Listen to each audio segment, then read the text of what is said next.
वारणा महाविद्यालय ऐतोडी खुर्द, तालुका वाळवा, जिल्हा सांगली. मी प्राध्यापिका सुषमा जाधव, इतिहास विभाग. BA भाग 1च्या विद्यार्थ्यांचा पेपर नंबर 2 मराठकालीन राजनीती, समाजव्यवस्था आणि अर्थव्यवस्था हा सेमिस्टर सेकंडसाठी पेपर आहे. यामध्ये पहिला जो टॉपिक आहे राजनीती. या राजनीतीमधील आपण या लेक्चरमध्ये छत्रपती शिवाजी महाराजांनी स्वराज्य स्थापनेमागील त्यांचे उद्देश कोणते होते, कोणकोणता हेतू होता, याचा आपण आढावा घेणार आहोत.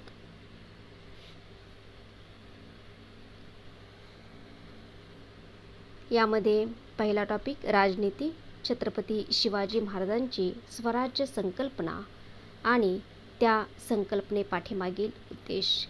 त्यामधील पहिला जो उद्देश आहे तो म्हणजे स्वतंत्र हिंदवी स्वराज्याची स्थापना.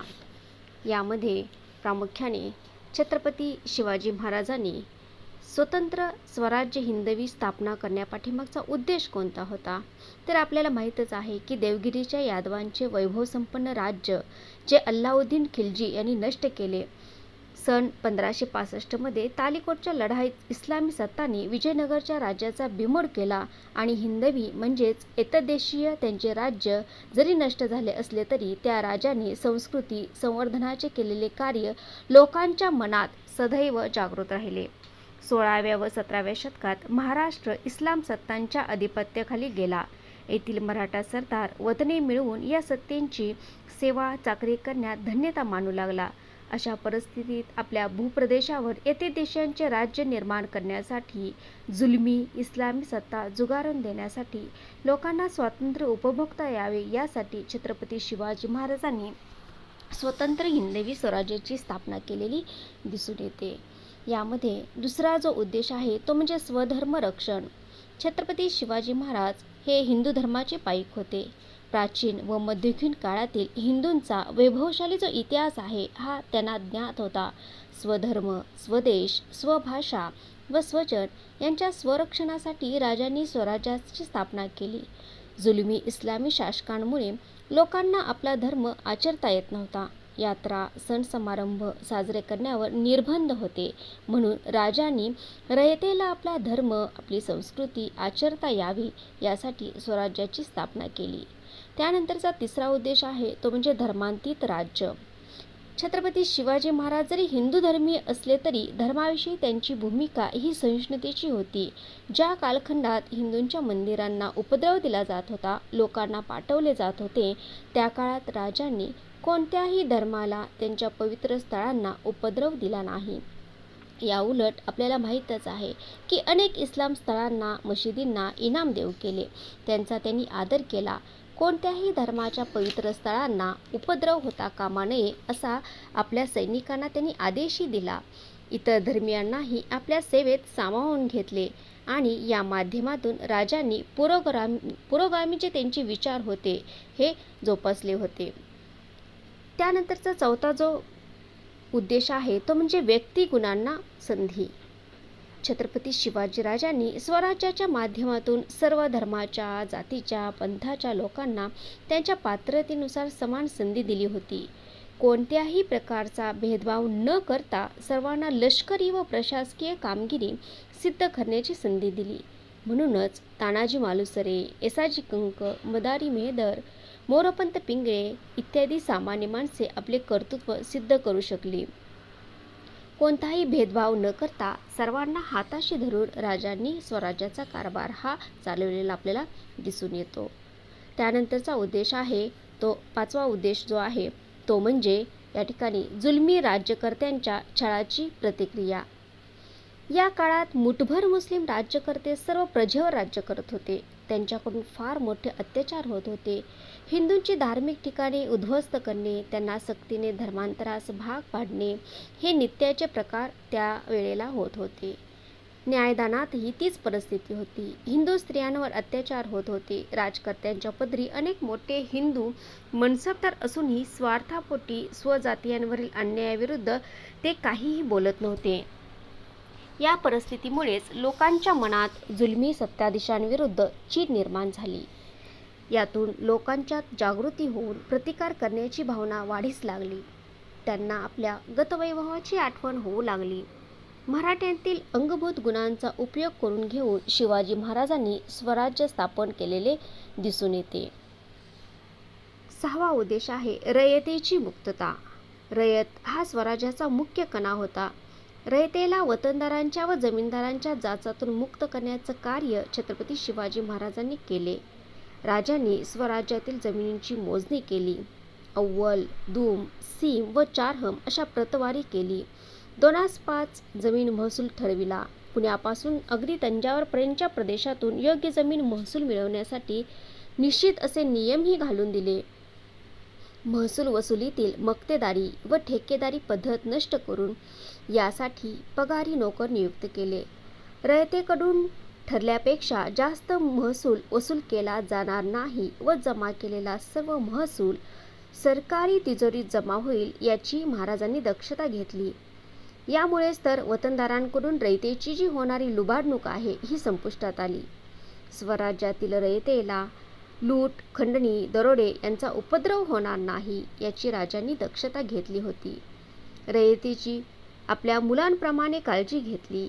वतनदारांच्या जाचातून मुक्त झालेला शेतकरी हा वर्षातील 4 महिने शेतकरी तर उरलेल्या 8 महिन्यात स्वराज्यासाठी सैनिक म्हणून काम करीत होता.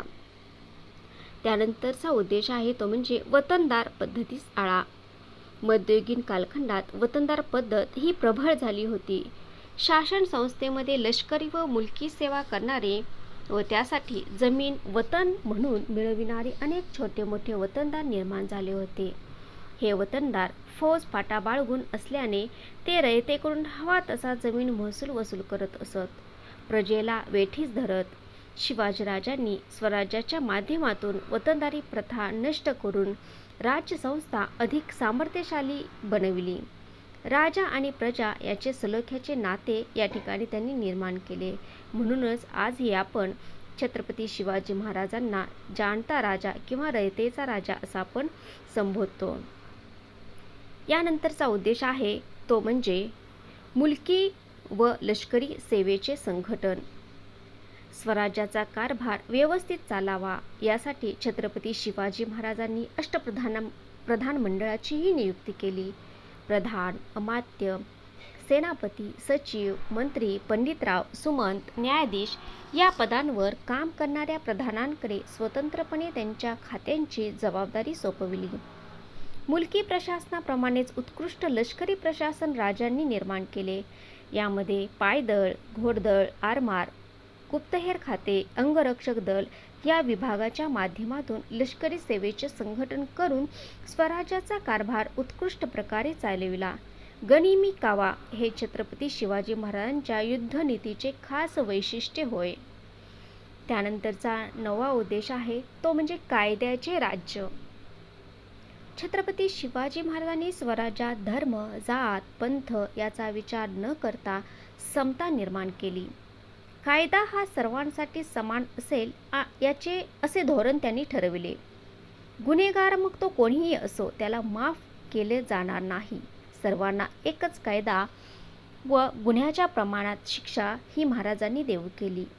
राजपुत्राचा गुन्हाही शिवाजी महाराजांनी सहन केला नाही. सामान्य नागरिकाला जे शासन होईल तेच राजपुत्रालाही ही न्यायनिष्ठुरता राजांनी दाखवली.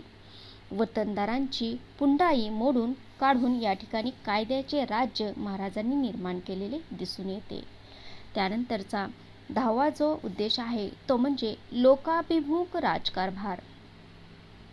छत्रपती शिवाजी महाराजांनी लोककल्याणकारी शासनाचा आदर्श घालून दिला. रयतेच्या हितासाठी योग्य सारा आकारला. शेतकऱ्यांना बी बियाणे, सरकारी कर्ज, पाणी पुरवठ्याच्या योजना राबविल्या. अडचणीच्या प्रसंगी सारा माफी केला. सैनिकांना रयतेस कसलीही तोशीस न देण्याची ताकीद दिली. व्यापार वाढीस प्रोत्साहन दिले. वतनदारांना वेतनदार म्हणून स्वराज्याच्या कार्यात समाविष्ट केले. मुलकी व लष्करी प्रशासनात शिस्त निर्माण केली. राज्याचा आर्थिक पाया आहे तो बळकट केला. या ठिकाणी रामचंद्र पंत अमात्यांच्या शब्दात सांगायचे झाले तर राजांनी नूतन सृष्टीच निर्माण केली. अशा पद्धतीनं सर जदुनाथ सरकार छत्रपती शिवाजी महाराजांच्या बद्दल म्हणतात की शिवाजीराजांच्या राजकीय कल्पना अशा होत्या की त्यामध्ये काहीही बदल न करता आपण आजही त्यांचे अनुकरण करावे. आपल्या प्रजेला शांतता, सर्वांबद्दल सहिष्णू भाव, सर्व जाती जमातींना समान संधी, कार्यक्षम व शुद्ध राज्यकारभार, व्यापार वृद्धीसाठी आरमार, देशाच्या रक्षणासाठी लढाऊ लष्कर हे त्यांनी निर्माण केले. याहून विशेष म्हणजे राजे हे राष्ट्रीय प्रगती साधणारे क्रियाशील नेते होते. महाराष्ट्रातीलच नव्हे तर महाराष्ट्राबाहेरील व्यक्तीसही जर त्याच्याजवळ गुणवत्ता असेल तर स्वराज्याच्या सेवेमध्ये काम करण्याची संधीही त्यांनी दिली होती. त्यांच्या सरकारची कार्यपद्धती सर्व क्षेत्रात स्पर्श करणारी होती. त्यामुळे आधुनिक राज्याचा आदर्श हिंदू समोर ठेवणारे शिवाजीराजे हे मध्ययुगीन हिंदुस्थानचे पहिले राजे होते. या ठिकाणी इतिहासकार शेजवलकर म्हणतात की शिवाजीराजांची स्वराज्य व राज्याभिषेकाची जी कल्पना आहे ही कल्पना अतिशय व्यापक व प्रभावी होती. या कल्पनांमुळे निर्विकार पडलेल्या मराठी माणसाला चेतना मिळाली. चेतना मिळालेल्या माणसाला स्फूर्ती प्राप्त झाली व स्फूर्ती असणाऱ्यांच्या अंगी शक्ती आली आणि या शक्तिमान व्यक्तींच्या हातून शिवाजीराजांनी अद्वितीय पराक्रम घडवून आणले. तर अशा पद्धतीनं या ठिकाणी आपण छत्रपती शिवाजी महाराजांनी त्यांची जी स्वराज्य संकल्पना आहे या संकल्पनेपाठीमागीलचे हेतू उद्देश कोणकोणते होते याचा आपण या ठिकाणी अभ्यास केलेला आहे. धन्यवाद.